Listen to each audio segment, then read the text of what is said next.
Okay, so we're continuing with our session. I just want the presenters to get ready.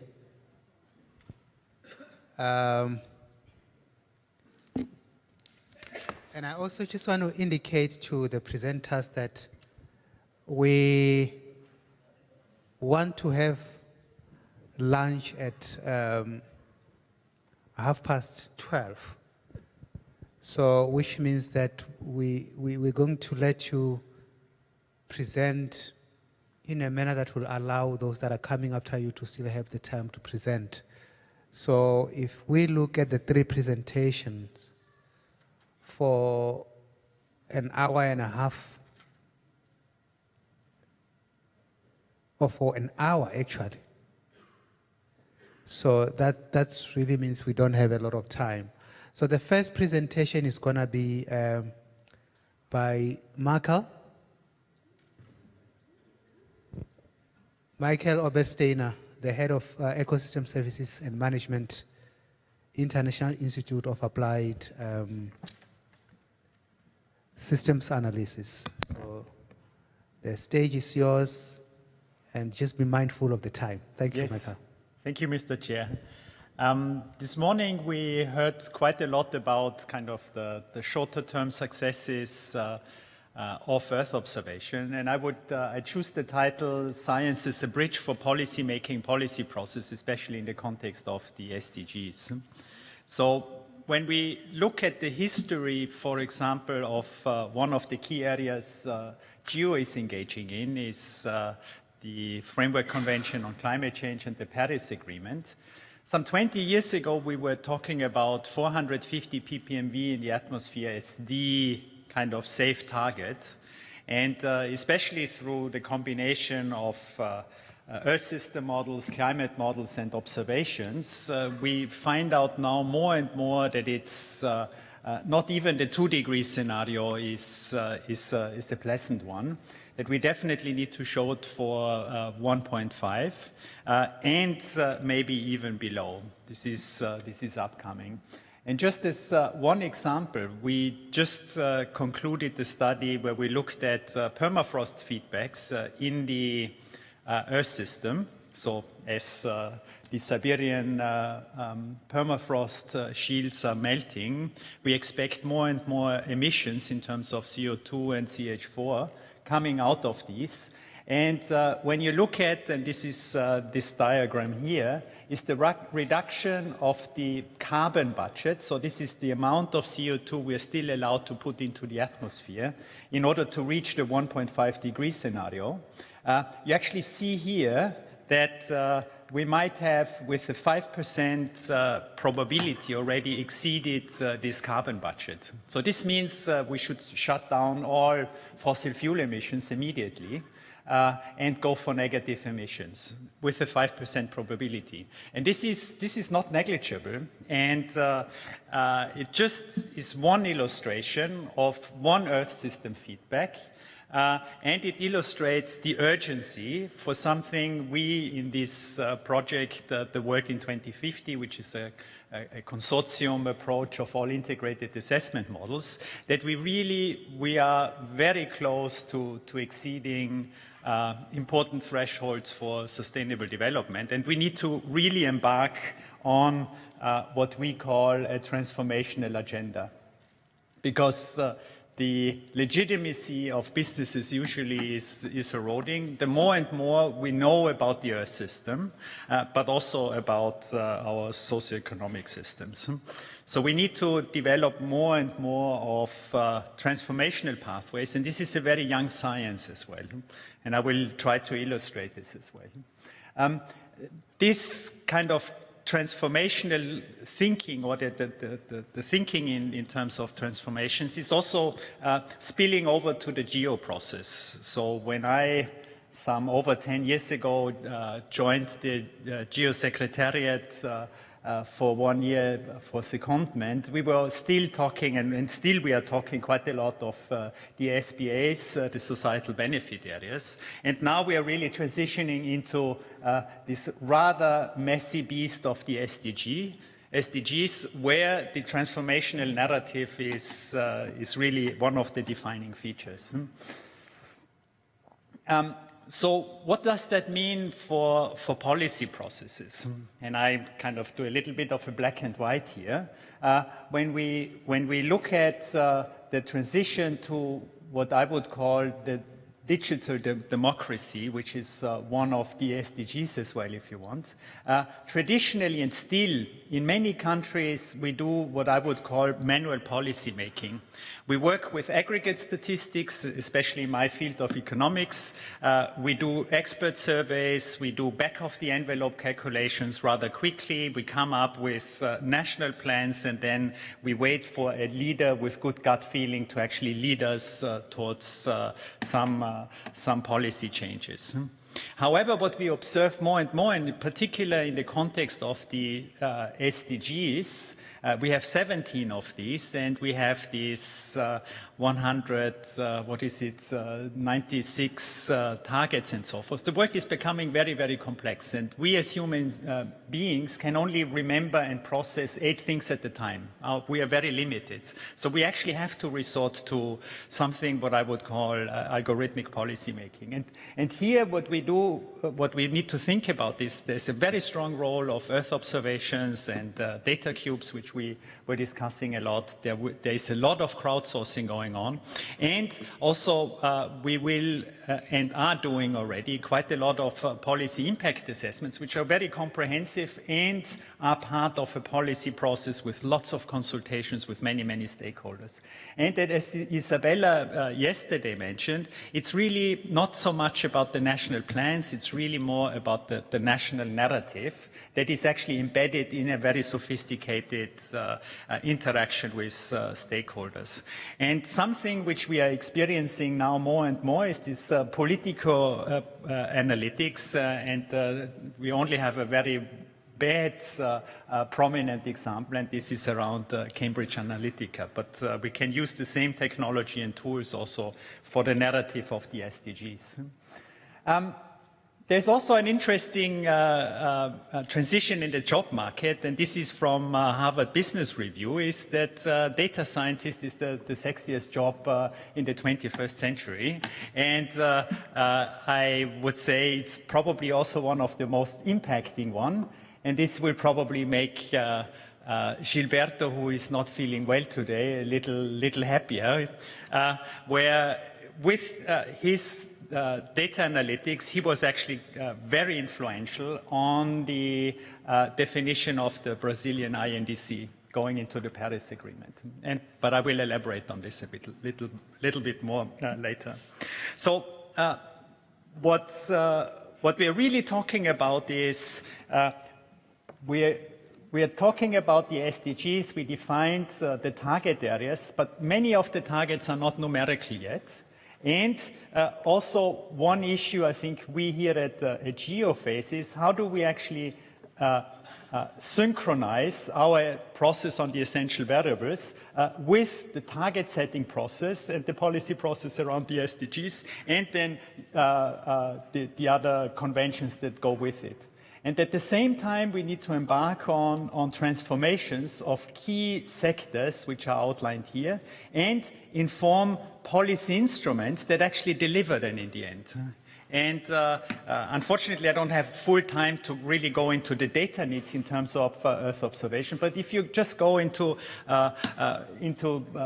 policy planning here, for example, and political planning, it's full of it, and it's marvelous to explore the potentials. But however, what's happening in reality? So here what I put out as an example is the land use contributions of all countries in the world to the Paris Agreement. I need to note that very few countries really exploit the geospatial data in their analysis. Most of them still work with aggregate statistics. And what the countries came up with in their projections for the baseline in the national reports is actually an upward trending line. And I would say okay, maybe I need to go back here. And the INDC is this line. However, one could say the INDC is just a prolongation of the business as usual according to historical trends. And what's really needed in order to reach a 1.5 degree target is on a global level a zero net target by something like 2025 for the land use sector. So here, Earth observation, probably the non-use of Earth observation in this rather fast political process leads to outcomes like this, and this has to be rectified. One country, and I was personally involved in this together with Gilberto, was the definition of the INDC in Brazil, which was based on a rather large 5-year project. And what we did is we used really a geospatial tool in combination with a fully economic integrated assessment tool, where we work off Earth observation data looking at basic land cover features, but also for things which are not so easy to spot is, for example, eucalyptus plantations. Then we did a lot of analysis on the land use component, and we all present to ourselves nice crop maps and so forth. However, they are, for certain purposes, they're still not good enough for doing precise estimation of policy instruments, one of which I will illustrate later on. And then, of course, in order to look at policy changes, we need to look at how do production systems, especially cropping systems, change over time. And there you need to resort to models such as this EPIC model, which is an agronomic model, where you change fertilization and agronomic procedures in order to intensify and increase efficiencies. And for this, you need rather precise soil maps, weather precipitation maps, and so forth. It's very rich in terms of tools and products that GEO delivered over time. And then, of course, we need to go into the economic accounts. One thing which is typically in this kind of analysis completely underestimated is just validating the model. And here you see on the left-hand side the remote sensing derived deforestation map. And this is the map that was derived from the economic model. And it took us basically 2 years to just arrive at this stage.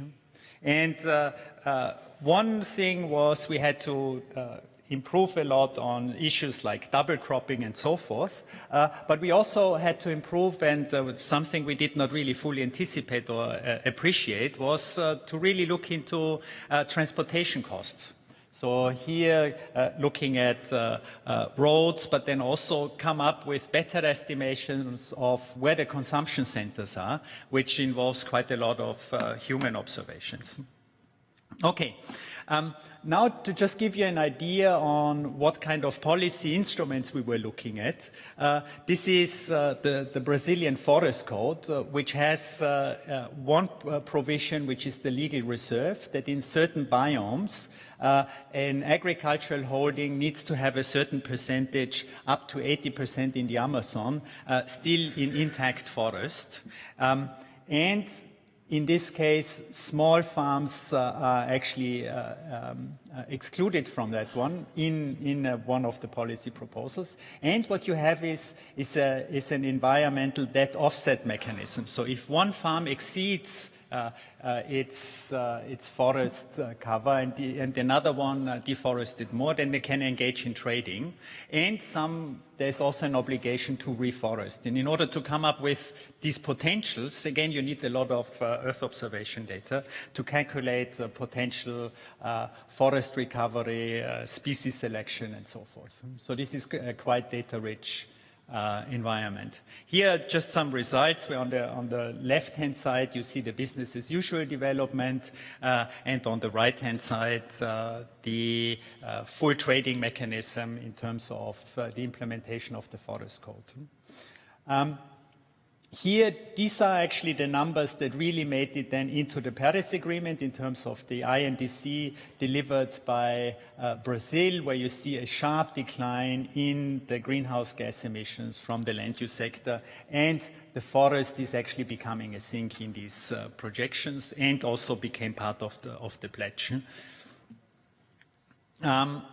So building on this success, what we decided was to build a global consortium of countries who would do and are doing similar things. And here you see the map of the participating countries. It's mostly G20 countries.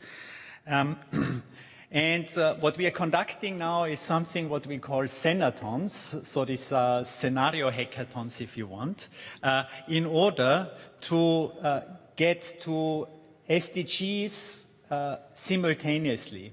So the way how it works is, and I here took an image from the Australian DataCube. So you work basically off, very similar as I illustrated for the Brazilian case, you work off of a DataCube of a particular country, here country A, Australia, and then you let them run their own policies in their own countries, but you also coordinate. So, for example, on biodiversity targeting, one country which actually has very little needs to coordinate with another one in order to get to global targets. So, and what we also need to do, which is quite serious, is we have an algorithm devised in order to coordinate better trade, such that trade actually sums up to zero in the end. And then we look at the global outcomes because the SDGs are defined on a global level. And if we don't have enough pledging going on, if you want, we both need to revisit the input data sets, however, also look at certain policies we can and need to implement in addition. And then once we all together, all the different countries delivered on a global level, then we have a mechanism where we have take up with what we call the fabled policy board. So we identified ministries, so in Indonesia, for example, the planning ministry, in order to scrutinize the result and check them for the political realism in that country, and then the entire process starts again. So in conclusion, at least for these long-term implementation issues for the SDGs, there's still very limited absorptive capacity of Earth observation data in many countries. This is something that needs to be rectified quite quickly. The second bullet is that with Earth observation, what I would see that this is one of the biggest insights I have to myself is it's really we are engaging in a geospatial digital democracy. It's a different culture which we are developing, and EO is very powerful in that sense. It's probably, as an economist, probably quite difficult to quantify. However, it's an important element for the transformation we really need to embark on if we really want to meet the planetary boundaries on the one hand and the SDGs on the other hand. So even so, there is little capacity of absorptive capacity by, let's say, the integrated and the economic community. We should not say, let's deliver less to those. What's very important are the historical records which we are developing at the moment through Earth observations, which will be used later on for calibration and validation purposes for the models that are still to be built. So there's huge value in just collecting additional information for the historical record. And in this sense, our ambition, which we have in GEO, to say, impact, that's really what counts. We need to recognize that some of the longer policy processes, the impact to these will only be measurable with a significant time lag, just simply because we need to build enough capacity. And the final word is, from all of the studies we did with GEO, for GEO, in many of the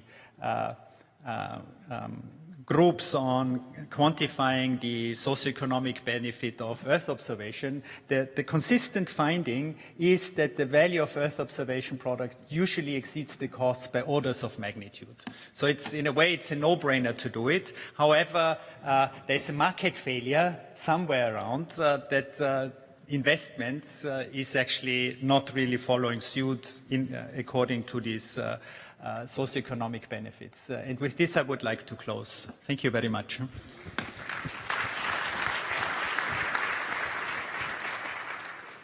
Thank you so much for just opening for us the window into some of the new paradigms towards global interdisciplinary science. We are going to take both 3 presentations, and then if there's any comments, we're going to deal with that. For now, we're going to be going on the next presentation.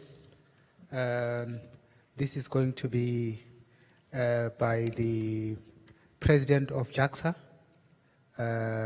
Hiroshi Yamakawa. Thank you.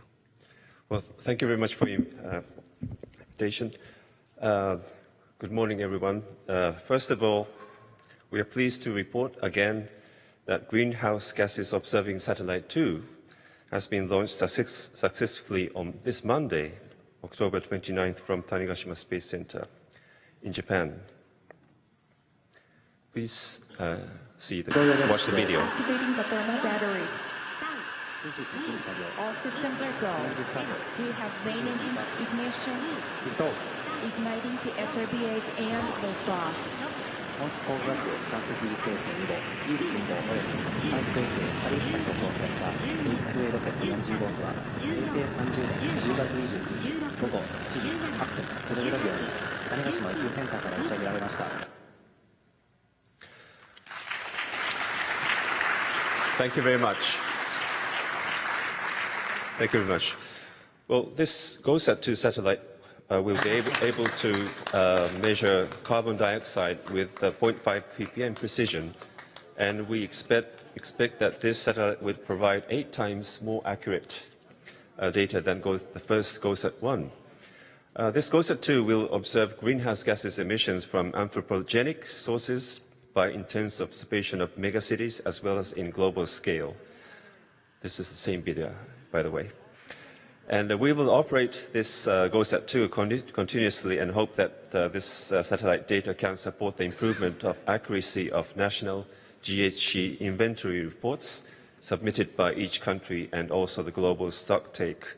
And JAXA would like to contribute to the Paris Agreement, which is one of GEO's engagement priority area. Well, as you know, Earth observation plays an important role to improve the living standards of people, such as addressing global climate challenges and responding to disasters, which is also defined as JAXA's missions. JAXA's missions are to realize the safe and secure public society, to promote the use of space, and to maintain and expand the foundation of the space industry and science and technology. In addition to Earth observation, JAXA carries out various activities such as space science, human space flights, aviation, and rocket development.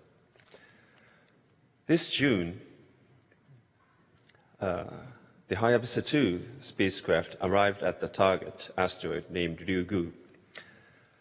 The Japanese Minerva and European mascot landers were deployed from Hayabusa 2 spacecraft in September and in October, respectively, onto the surface of the asteroid.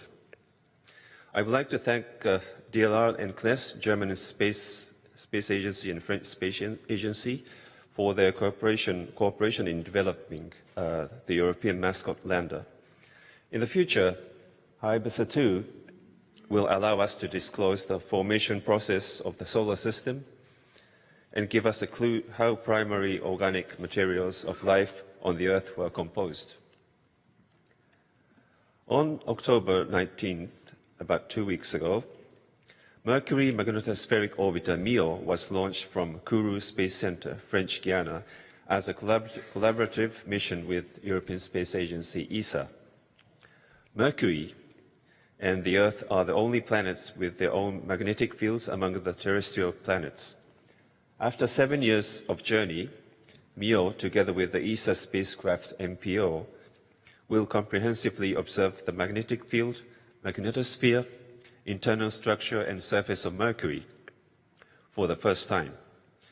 In comparing these two planets, it may be possible to obtain clues to understanding Earth's magnetic field as well as the various magnetospheres which exist in this space. As said, JAXA has missions to space, including Hayabusa 2 and this MEO, and also missions from space, which observe the Earth from the space, like the GEO-XV satellite. They are common in terms of having eyes from space, and I believe they are both important programs which leverage the uniqueness of outer space.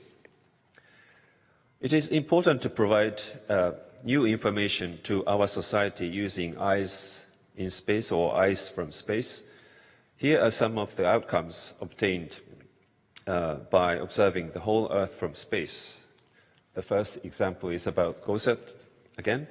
As I already mentioned, Japan launched Earth observation satellites dedicated to monitoring greenhouse gases for the first time in the world, and has been grasping global carbon dioxide and methane gas concentrations for almost a decade. The observation results shown here are a comparison between July 2009 and July 2018, on the lower side. The dark orange color indicates high CO2 concentration. You can see that the concentration is globally high, seen from the result this year, even in July, when plant photosynthesis is highly activated. As I mentioned at the beginning, GEO-XV will continue its global observation, succeeding to the first GEO-XV, and the GEO-XV series will be pleased to be a witness when all atmospheric carbon dioxide concentrations stop rising, thanks to efforts to reduce emissions by countries in the near future. GEO-XV, as I said, GEO-XV observes the emission and the concentration of greenhouse gases, but it is also very important to understand the absorption of greenhouse gases and the amount of carbon stock to tackle the climate change. This is why JAXA puts focus on observing the forests. JAXA published Forest Non-Forest Map as the result of the global forest observation.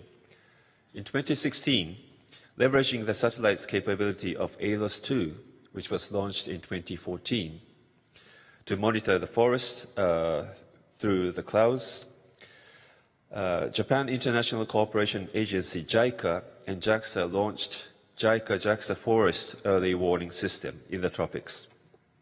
Until today, it detected almost 20,000 deforestation areas. Efforts are also made for capacity building in the developing countries. Impact of climate change appears on this Earth in various ways. For example, in the Arctic, the sea ice area of Arctic Ocean became the smallest on September 21st this year. This record is the latest reduction timing since 2002. And also observation results of GECOM-W satellite, which was launched in 2012, also shows the sign to stop sea ice area decline in recent years, which we need more observation. Next, I will show what you can see from the precipitation observation. Dual frequency precipitation radar, DPR, is on board on the core observatory of Global Precipitation Measurement, GPM, satellite, launched in 2014, as a joint mission with NASA. It is capable to capture the three-dimensional distribution of precipitation. By using this GPM satellite core observatory data, and also data from more than 10 satellites, JAXA is operating GSMAP, which is a global rainfall monitoring and application system. Using GSMAP, we are trying to give flood early warnings to areas over the threshold of flood alert and lead to evacuation to protect the lives. In this way, our planet, which we live, has never spent the same day as we humans do, and it's constantly changing. The satellite that observes the color of our planet is GEO-XV, launched 1 year ago, last December. This satellite can observe atmosphere, land, and ocean from global to local scale. The products of this satellite will be released free and open in December. That means next month. And I would like you all to use them, not only for scientific research, but also for various purposes such as air pollution monitoring, El Nino and La Nina prediction, and fisheries.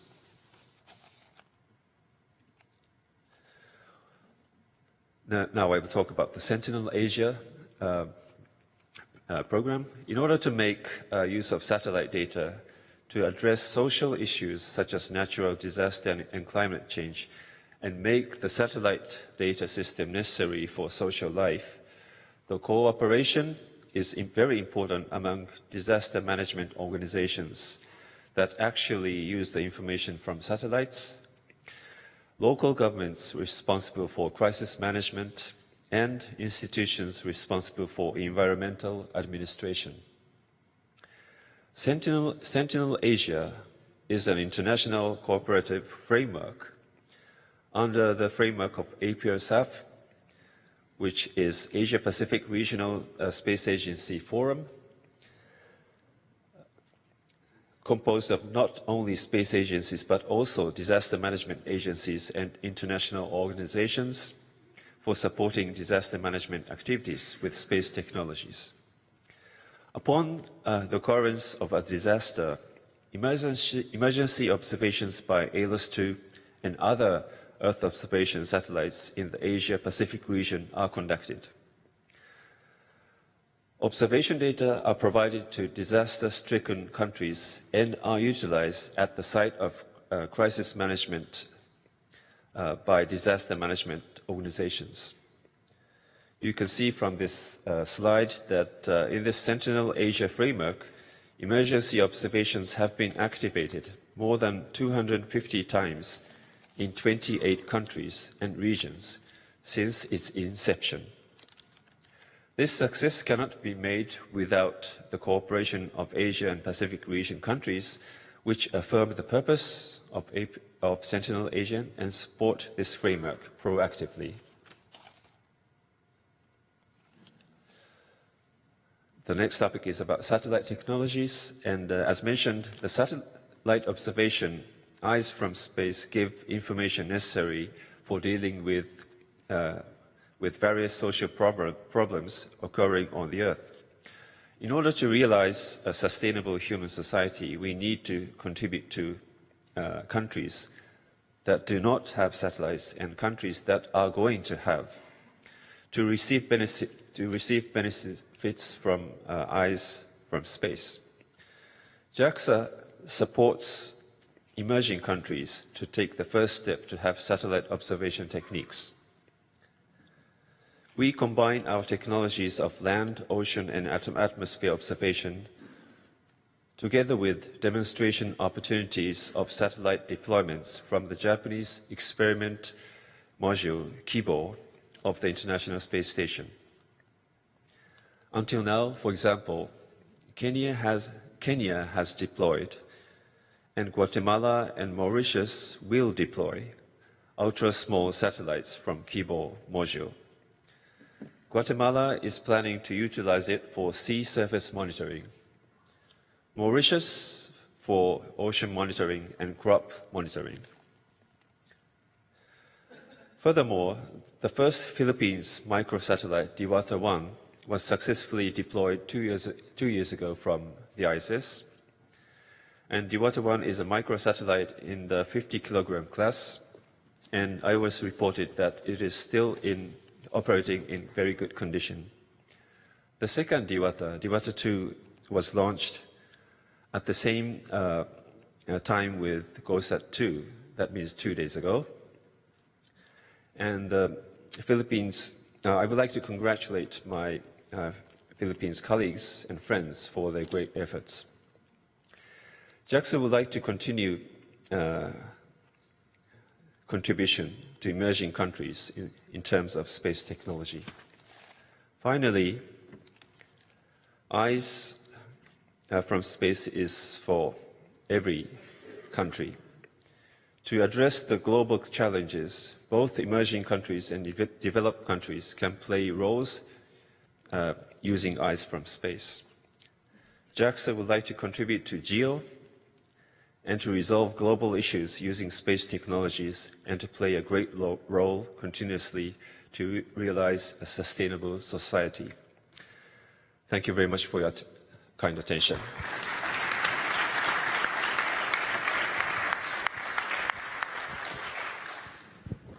Thank you so much, Yamakawa-san, and we once again congratulate you for the successful launch. We are going to now take the last presentation. Is going to be done by Stuart Minchin on the DataCube Africa. Great. Digital Earth Africa. Thank you. Thank you, Benini. Hi, everyone. I'm between you and lunch again. Thanks for letting me present on this. What I want to talk about is Digital Earth Africa, and what I've been asked to talk about is what's the science behind the DataCubes. We've heard a lot about DataCubes in the various presentations, but what I want to address in this talk is a couple of misconceptions that I think people have had about DataCubes. One is that it's all about satellite data. A lot of people think it's just about satellite data, but it's not. It's also about in situ. And another one is that it's that we show you a lot of pretty pictures, but is there real science behind this? And so I want to address both of those issues as I go forward in this presentation. I mentioned this morning with this new community initiative, Digital Earth Africa, that this is about developing an operational DataCube for the entire African continent. And the word operational is really important here. It really means that we're going to be producing routine products regularly and reliably across the African continent over time. So just to remind you what DataCubes are about, we've been collecting satellite data for a long time, but as a community, we weren't really getting the traction in having that data being used to make decisions, ultimately. We're really starting to see that now very tractably with things like GeoGlam and GeoGlows, GFOI and others in the geo community. But that's actually it's been a long journey to get to that point. What the DataCubes are really about is filling that gap between the raw observations and those actionable decisions, translating those observations, not just from a single satellite, but from all of the available satellites, into analysis-ready data, and then turning that analysis-ready data into actionable products and information that can be relied upon to actually make your decisions. And that's actually really important because it's not only about the products being there and being regular and regularly updated, it's also about them being scientifically valid.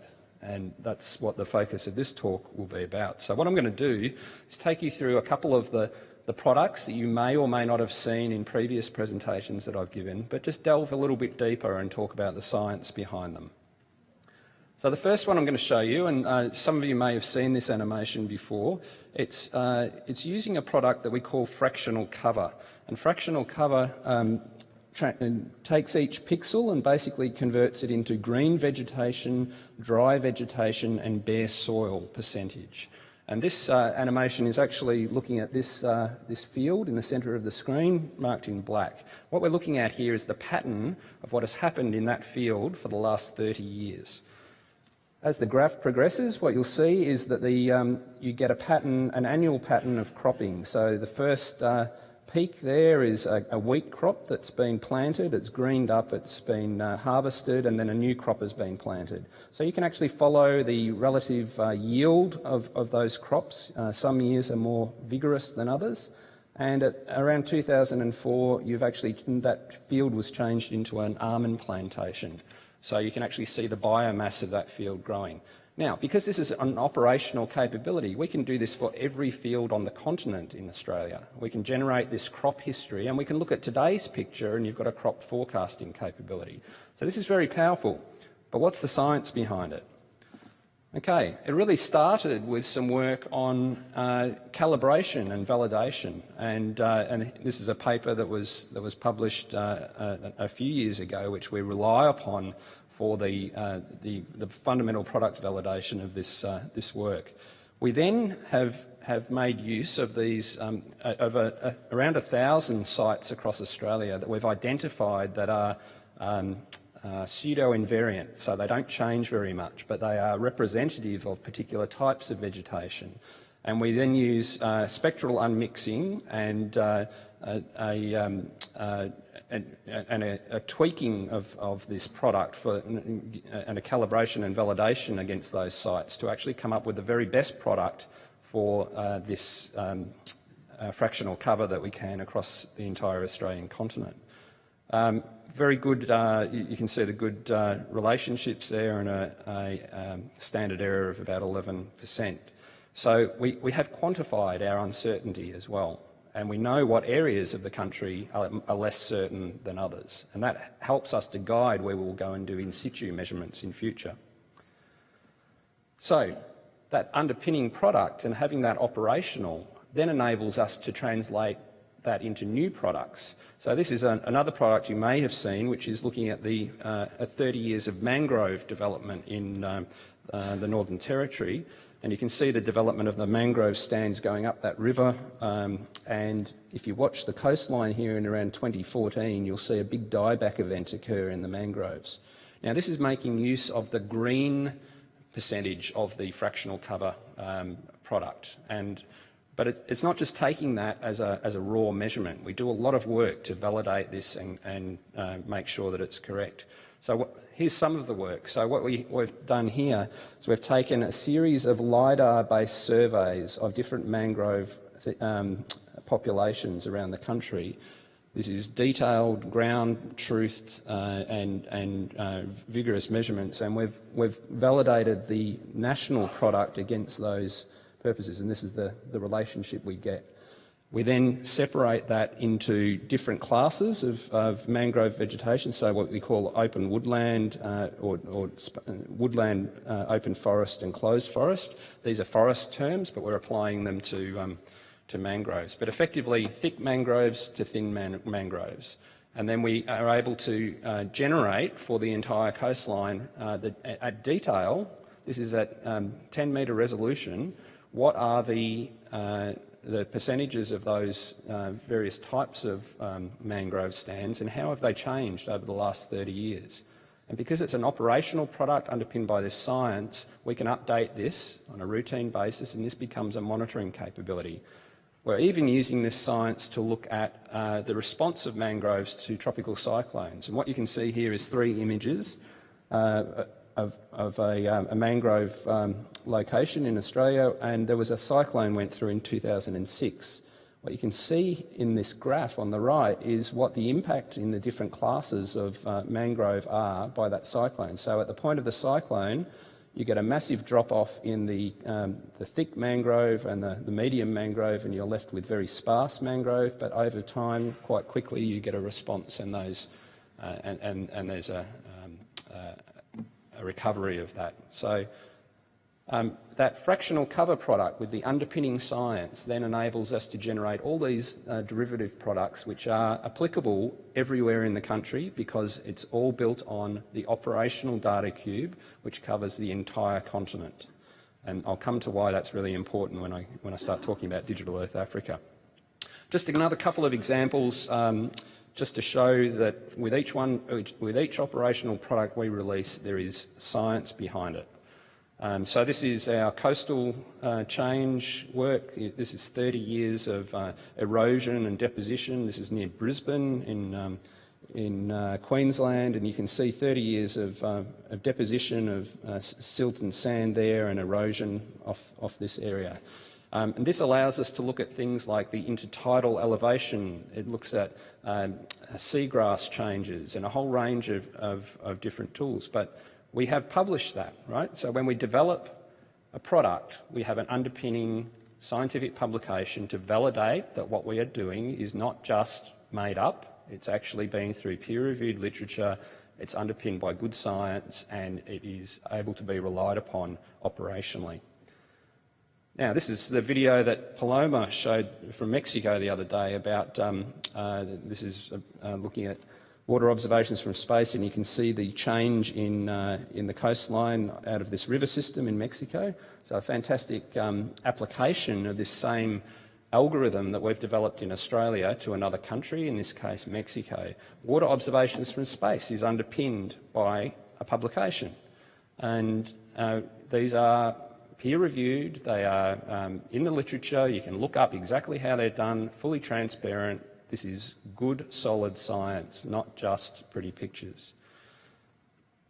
Okay, so I've shown you some of those algorithms and that there's good science behind that. But what I've shown you so far really is mainly, apart from the Mexican example, in Australia.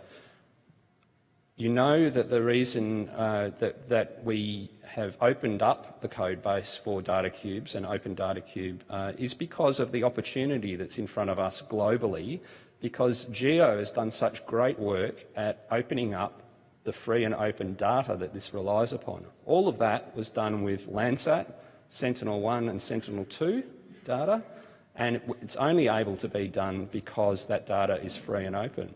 But that data is available to the globe, and so now is the Open DataCube code base. So we're starting to see this explosion of people applying this technology to their own location. There's a growing network of these Open DataCubes occurring globally, and this is the current map of what we know about, but we continually get surprised that people are picking this up all over the place. What I'll get you to note is that there are now 5 operating DataCubes in Africa, and this is due to the work of the African Regional DataCube project, which was highlighted in the side event that we had that's been led by CEOS and the Global Partnership for Sustainable Development Data. And that's important because we're seeing this as the stepping stone, if you like, to where Digital Earth Africa will be. So I just want to show you an example of the use cases that have been identified by these African countries as how they want to apply DataCubes. So the use cases that they have identified, not that we've identified, that they have identified as important to them: agriculture, land degradation, water quality, diseases, illegal mining, flood risk, mangroves, landslides. All of these are tractable and can be built from these standardised operational products, and we can deliver products of value here for these uses in Africa. Okay, now this is a fun example, right? What I want to show here is just how work in one Open DataCube community can translate very rapidly to another Open DataCube community. So this example I'm going to show you was actually developed in Australia only about 3 weeks ago. We developed a drought monitoring tool for our food bowl, the Murray-Darling Basin, to actually identify individual dams and whether they were full or empty across our food bowl. We only developed this workflow 3 weeks ago in Australia. We were able to apply that to the Tanzania DataCube only last week. It took 2 days to get this up and running for Tanzania, and I'm going to show you how it runs for Tanzania, so to give you an idea of how this can translate. So what you do, this is all part of a Jupyter notebook, a workflow tool that allows us to pass workflows between DataCubes. You set up the analysis. In this case, we're setting up the area in red, so we've chosen the area where we're going to do the analysis within the DataCube. You do a step of importing data and masking out clouds. We then do a water observations from space analysis. This is showing the footprint of water at each time step as identified.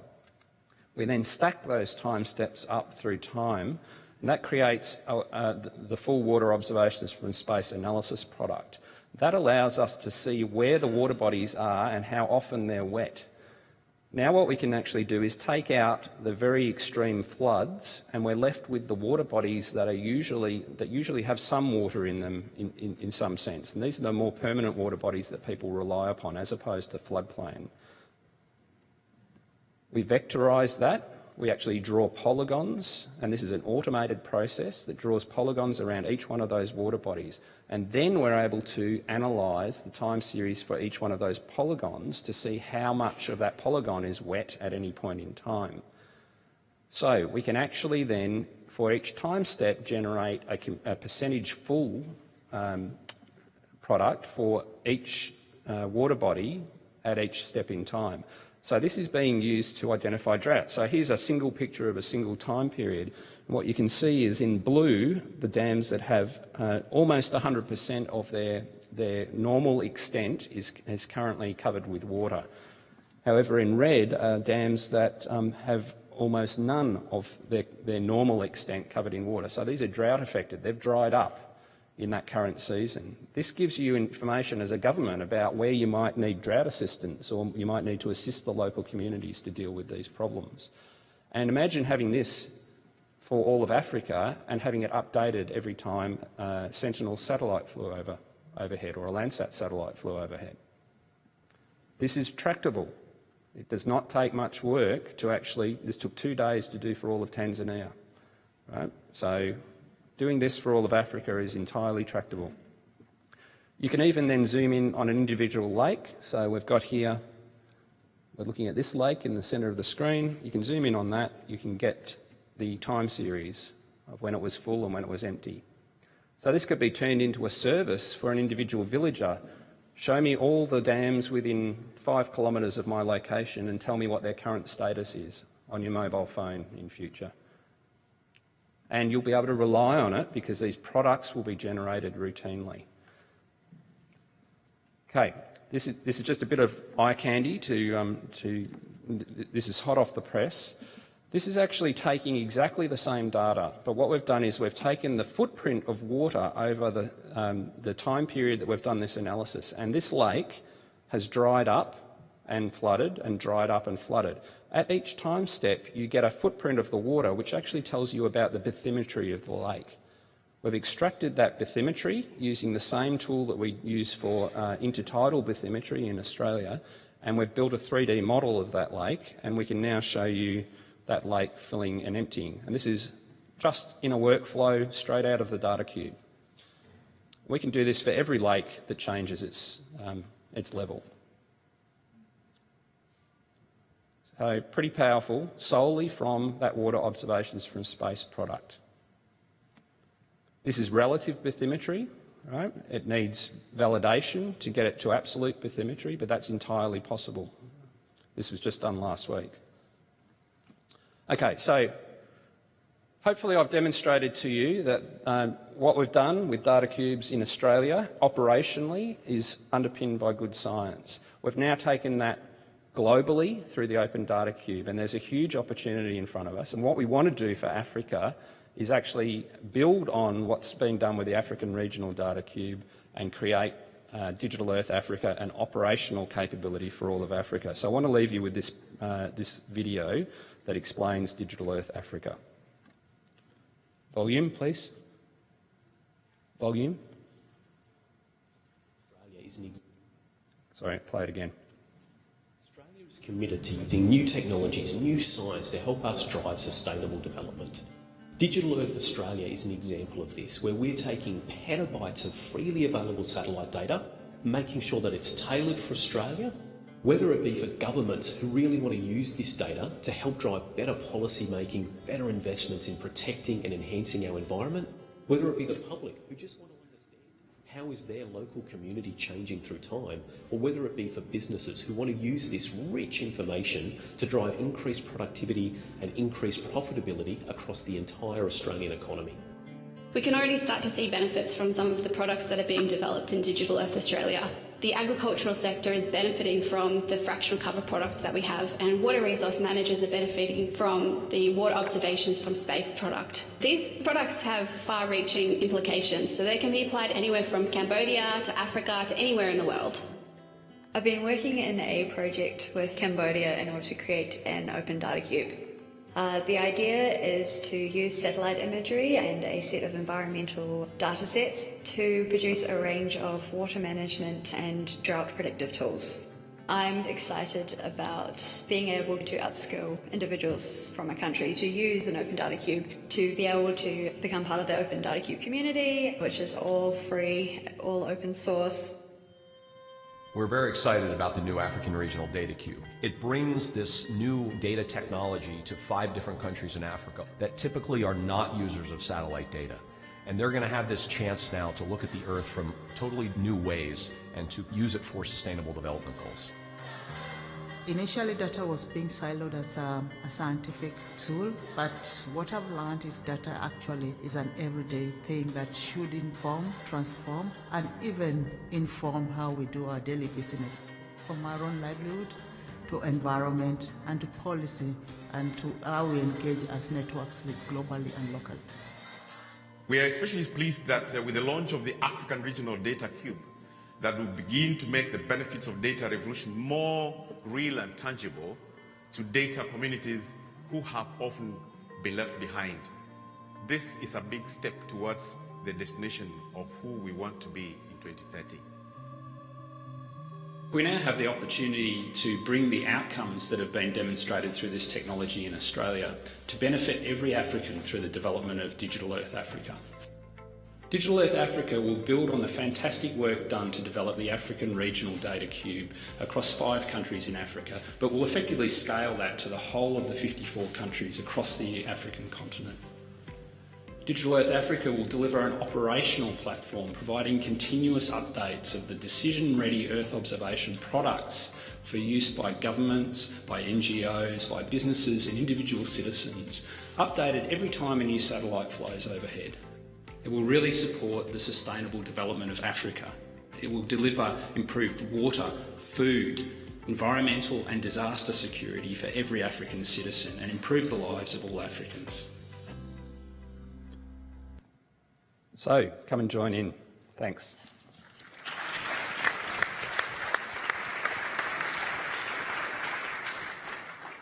Thank you so much. We almost at lunchtime now. But I'm just gonna check if there's any comments or questions that you wanna throw to any of the presenters of the previous documents. No way?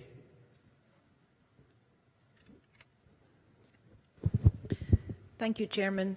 Thank you also for all the excellent speakers, very interesting information for us. I have a question for the President of JAXA.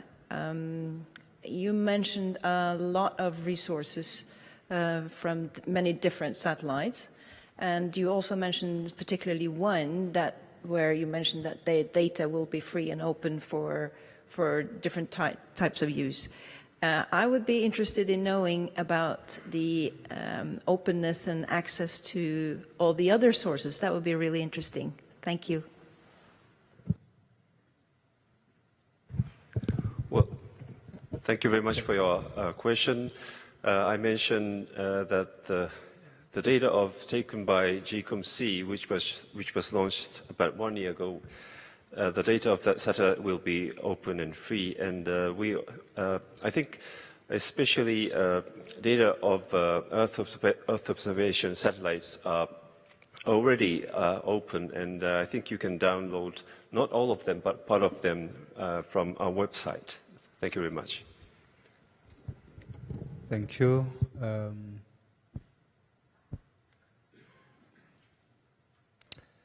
I think we are now at lunchtime.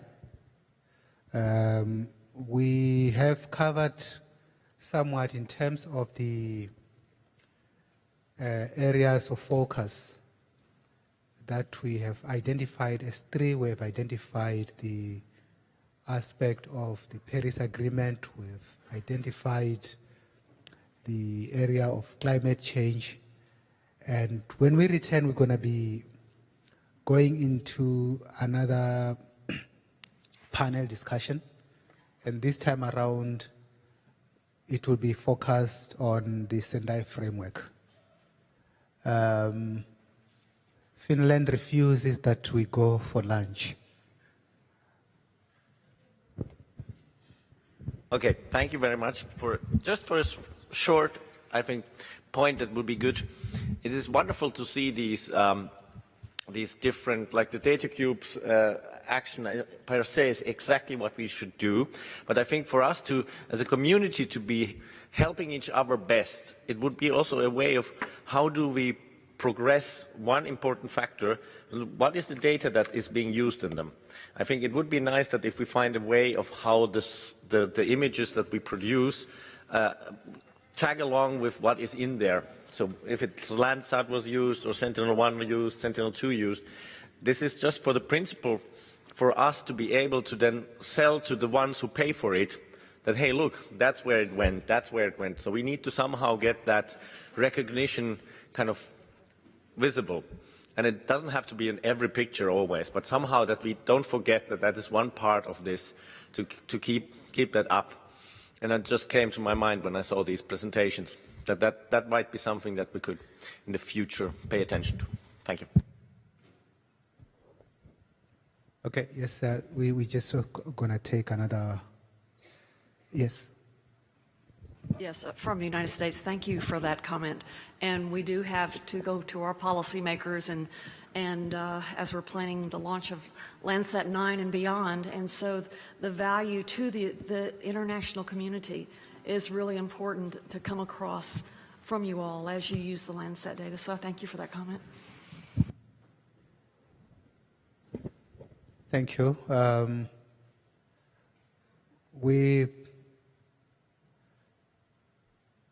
I think we have now been freed to go on lunch. There was just these two comments that we couldn't go for lunch before they were made, and I don't think they need to be responded to. I think we're just raising issues just to be taken into consideration and be carefully thought through.